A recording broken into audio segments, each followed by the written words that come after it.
Dow Jones hit 50,000. Earnings are on deck. We got unemployment numbers this week. A lot of things to talk about. So let's get started, Blake.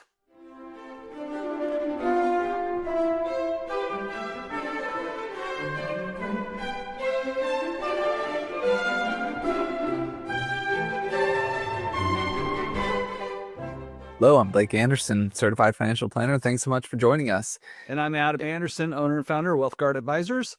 Remember that past performance is no indication of future results and that you should read the disclosures carefully. We may or may not own the stocks we're talking about today and want to buy or sell them. So let's talk about the Dow Jones hitting 50,000 this week. Yeah, here's the Dow you see on Friday. We jumped up, had a very strong move, putting us a bit above 50,000, a big psychological barrier there. The last big barrier, 40,000, was all the way back in 2024. So very exciting. Yeah, and interesting, President Trump came out, did a victory lap on Truth Social on Friday, saying we broke 50,000 and made a pretty bold prediction that the Dow Jones Industrial Average would break 100,000 by the end of his term as president. So we know that maybe he's got some bluster sometimes, but that's a pretty bold prediction. If it's anywhere close to that, that'd be a pretty big move in the Dow Industrial Averages. So this is what make up the Dow 30. So if you're looking at that as an index, that's what we're actually talking about. And many of you, if you're my clients, we make these videos really for our clients to know so you can know what we're doing, but hold a lot of these companies individually in your portfolio. Owning the Dow Jones Industrial Average as an index fund, the DIA, we call it the diamonds, some people, is a good way to own all these. So this week we have a lot of earnings on deck. You ready to talk about that, Blake? Yeah, we're in the heart of earnings seasons. I think it's like 400-ish companies all told will be doing earnings, but a number of large ones that we're interested in as well. Yeah, some of the companies I'm excited about hearing about their earnings is the S&P Global Index, which actually is the company that makes the S&P 500. I'm also very interested in Cloudflare, a net company, technology company, to see what they're going to talk about with their technology. I'm also interested in retail. We have Shopify coming out on Wednesday that I'm interested in watching. And also, as far as leisure goes, Viking Cruises, a number of our companies clients own that too. And then Airbnb on Friday. So a lot, and also Dutch Brothers, another interesting one. So we got a lot of companies coming out this week. We'll be watching their earnings. And also, we had the government shutdown was resolved. Luckily, we didn't have 40 days of closed government this time. And we're going to hear about the employment numbers, which was delayed because of that on Wednesday. Is that correct, Blake? Yeah, so we're finally getting those numbers that were delayed, give us a little more clarity into what's going on in the market. But we are expecting things to be relatively strong. There hasn't been as big a downturn as some people might have been expecting. So hopefully everything is as strong as expected and we could continue to see growth in the overall market. Yeah, so I wanted to bring back up a company we talked about last week, which is Abbott Labs, and then contrast it a little bit here in a sec. But we brought up Abbott Labs as part of their merger with Exact Sciences, as looks like a very promising move for the company.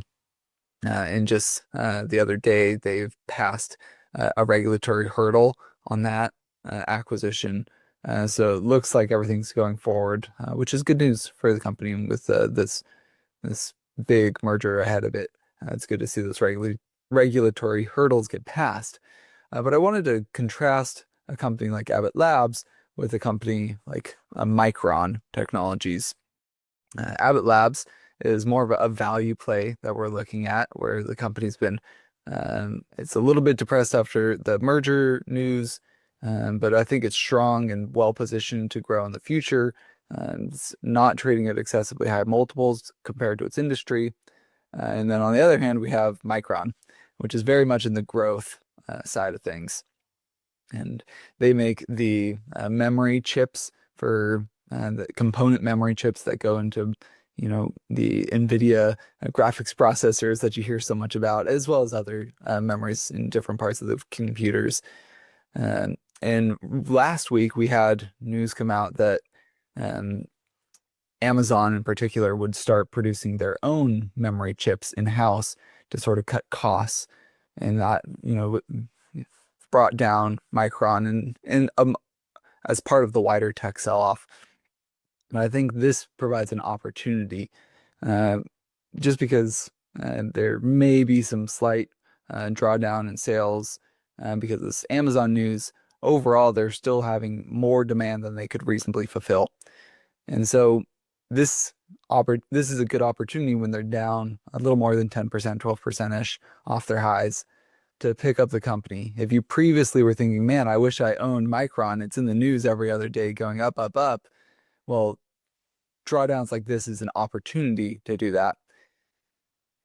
Yeah, there's definitely this dichotomy of a strong value play, which is the Abbott position that we just talked about. That's a long-term, pays a dividend, very traditional medical device company, so to speak. They want to lead the way in cancer diagnostics. That's why they acquired Exact Sciences. And Micron, which high multiple, just as Blake mentioned, and going up, opportunity to buy on a pullback. I want to say something about the Abbott story again, because the CEO last week bought $2 million of the shares for his personal account. And that really shows an underlying conviction that the owner or that the leadership of the company have in their company. So it really strengthens that story to me a lot. We also brought up Netflix last week, which everyone knows Netflix. There's a lot of sizzle around that.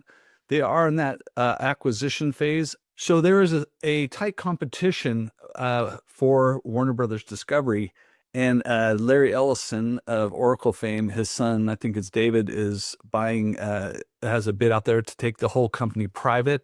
It's actually a higher number than what is being offered by Netflix. So it seems how the board wants this to happen, if they want to who they're going to go with. But right now it has been leaning towards Netflix. They're going to have to make a vote on this. So that story has not played out yet. It's a little early, where the Abbott merger is actually moving forward, and it looks more positive that they're actually going to make that acquisition. So these are two good ideas that we liked. If on the growth side, Micron, and on the value side, Abbott Laboratories. So just a couple things to think about. Yeah, it's a very exciting market we're going into. And just a reminder here, WealthGuard Advisors, we're a registered investment advisory firm, and we're committed to always putting our clients' best interests first. Our team specializes in personalized asset management and financial planning designed around your unique goals. If that's something that interests you, we'd love to sit down. We do free consultations to see if we could be a good fit for you and your financial journey. Thanks so much for listening, and we'll see you next time.